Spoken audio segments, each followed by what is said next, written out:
ఒకప్పుడు ఒక వంటగదిలో టమాటా, ఉల్లిపాయ, ఉప్పు ముగ్గురూ కలిసి ఉండేవారు.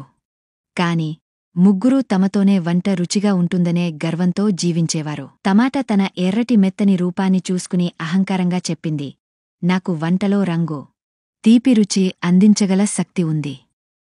నన్ను లేకుండా భోజనం బోరింగ్గా ఉంటది. ఉల్లిపాయ చిరునవ్వుతో పలికింది, అయితే ఏమిటి? తీపి రుచి ఒక్కటే సరిపోదు. నా పరిమళం రుచితో ఏ వంటకమైనా గొప్పదనాన్ని పొందుతుంది. నాకు లేని వంటలో రుచి అసలుండదు. ఉప్పు చిన్నదైనా నిశ్చలంగా నవ్వింది, మీ ఇద్దరూ గొప్పవాళ్లే. కాని నన్ను లేకుండా ఏ వంటకమైనా అసలైన రుచి రావడం కష్టం. నేనే అసలైన రుచిని వెలుగులోకి తెస్తాను. టమాటా, ఉల్లిపాయ నవ్వుకున్నాయి.